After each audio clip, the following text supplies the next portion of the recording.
ಇನ್ನು ಮೈಸೂರು ಸಂಸದ ಪ್ರತಾಪ್ ಸಿಂಹ ಸಂಸತ್ ಪ್ರವೇಶಕ್ಕೆ ಪಾಸ್ ನೀಡಿದಂತಹ ಪ್ರಕರಣ, ಪಾಸ್ ಆದ ನಂತರ ಪಾಸ್ ಪಡ್ಕೊಂಡವರು ಅಲ್ಲಿ ಸ್ಮೋಕ್ ಬಾಂಬನ್ನು ಸಿಡಿಸಿದ್ರು, ದೊಡ್ಡ ಗಲಾಟೆ ಎಲ್ಲ ಆಯ್ತಲ್ಲ. ಈಗ ಸಂಸದ ಪ್ರತಾಪ್ ಸಿಂಹ ಅವರ ವಿಚಾರಣೆ ಮಾಡುವಂತಹ ಸಾಧ್ಯತೆ ಇದೆ.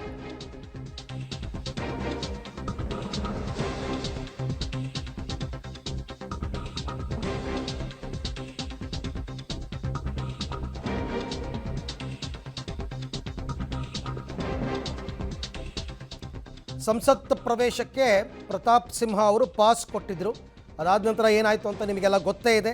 ಸೊ ಈಗ ಸಂಸದ ಪ್ರತಾಪ್ ಸಿಂಹ ಅವರ ವಿಚಾರಣೆಯನ್ನು ಮಾಡ್ತಕ್ಕಂಥ ಸಾಧ್ಯತೆ, ಮುಂದಿನ ವಾರ ಅವರಿಗೆ ನೋಟಿಸ್ ನೀಡುವಂತಹ ಸಂಭವ ಇದೆ ಅಂತಕ್ಕಂಥ ಮಾಹಿತಿ ಲಭ್ಯ ಆಗ್ತಾ ಇದೆ. ಸಂಭವ ಏನಿಲ್ಲ, ನನ್ನ ಪ್ರಕಾರ ಪಾರ್ಟ್ ಆಫ್ ದಿ ಇನ್ವೆಸ್ಟಿಗೇಷನ್ ಅದು.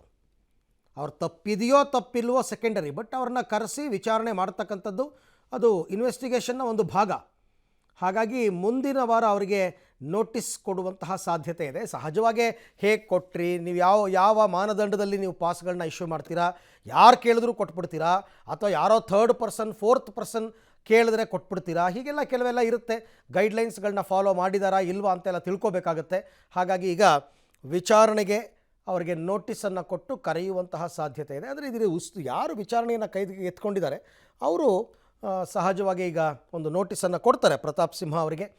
ಉತ್ತರವನ್ನು ಅವ್ರು ಕೊಡಬೇಕಾಗತ್ತೆ. ಆನ್ ರೆಕಾರ್ಡ್ ಆಗಬೇಕಲ್ಲ, ಇವ್ರು ಹೇಳಿದಂತಹ ಉತ್ತರಗಳು ಎಲ್ಲವೂ ಕೂಡ ರೆಕಾರ್ಡ್ ಆಗಬೇಕಲ್ಲ. ಹಾಗಾಗಿ ಈ ಬಗ್ಗೆ ಮತ್ತಷ್ಟು ಮಾಹಿತಿ ನನ್ನ ಕೊಲೀಗ್ ಶಬೀರ್ ಅವರಿಂದ ಪಡಿತಾ ಹೋಗೋಣ. ಶಬೀರ್, ಇನ್ವೆಸ್ಟಿಗೇಷನ್ನ ಒಂದು ಭಾಗವಾಗಿ ಸಹಜವಾಗಿ ಪ್ರತಾಪ್ ಸಿಂಹ ಅವರಿಗೆ ನೋಟಿಸ್ ಕೊಟ್ಟು ವಿಚಾರಣೆಯನ್ನು ಮಾಡಲೇಬೇಕಾಗುತ್ತಲ್ವ ಇಂಥ ಪ್ರಕರಣಗಳಲ್ಲಿ?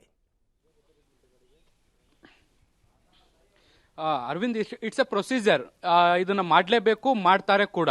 ಈಗಾಗಲೇ ಪ್ರತಾಪ್ ಸಿಂಹ ಅವರು ಪಾಸ್ ಕೊಟ್ಟಿದ್ದ ವಿಚಾರಕ್ಕೆ ಸಂಬಂಧಪಟ್ಟಂತೆ ಸ್ಪೀಕರ್ ಓಂ ಬಿರ್ಲಾ ಅವ್ರಿಗೂ ಕೂಡ ಮಾಹಿತಿಯನ್ನು ಕೊಟ್ಟಿದ್ದಾರೆ. ಪಾಸ್ ಹೆಂಗೆ ಇಶ್ಯೂ ಆಯಿತು, ಯಾವಾಗ ಇಶ್ಯೂ ಆಯಿತು, ಮತ್ತು ಅವರ ಹಿನ್ನೆಲೆ ತಿಳ್ಕೊಳ್ಳದೆ, ಅಂದ್ರೆ ಕಾನ್ಸ್ಟಿಟ್ಯೂನ್ಸಿ ಅನ್ನೋ ಕಾರಣಕ್ಕೆ ಆ ಒಂದು ನಂಬಿಕೆ ಮೇಲೆ ನಾವು ಪಾಸ್ ಕೊಟ್ಟಿದ್ವಿ ಅನ್ನುವಂತ ಹೇಳಿಕೆಯನ್ನು ಸ್ಪೀಕರ್ ಮುಂದೆ ಹೇಳಿದ್ರು. ಇದ್ರ ಜೊತೆಗೆ ಪ್ರಹ್ಲಾದ್ ಜೋಶಿ ಅವ್ರ ಜೊತೆಗೂ ಕೂಡ, ಸಂಸದೀಯ ವ್ಯವಹಾರಗಳ ಸಚಿವ ಅವ್ರ ಜೊತೆಗೂ ಕೂಡ ಮಾತನಾಡಿದ್ರು. ಇದು ಘಟನೆಗೆ ಸಂಬಂಧಪಟ್ಟಂತೆ ಒಂದಿಷ್ಟು ಮಾಹಿತಿಯನ್ನು ಕೊಟ್ಟಿದ್ರು. ಇದಿಷ್ಟು ಒಂದು ಹಂತದ ಮಾಹಿತಿ ಕೊಡುವಂತದ್ದಾದ್ರೆ, ಈಗ ಪೊಲೀಸರ ತನಿಖೆಗೆ ಸಹಕಾರಿ ಆಗುವಂತೆ ಒಂದಿಷ್ಟು ಮಾಹಿತಿಯನ್ನ ಕೊಡಬೇಕಾಗತ್ತೆ. ಯಾಕಂದ್ರೆ ಪಾಸ್ ಇವರ ಕಚೇರಿಯಿಂದಲೇ ಇದು ಇಶ್ಯೂ ಆಗಿರುವಂತಹ ಹಿನ್ನೆಲೆಯಲ್ಲಿ ನಾಳೆ ಚಾರ್ಜ್ ಶೀಟ್ ಅಲ್ಲೂ ಕೂಡ ಈ ಒಂದು ವಿಚಾರವನ್ನ ಪ್ರಸ್ತಾಪ ಮಾಡಬೇಕಾಗತ್ತೆ.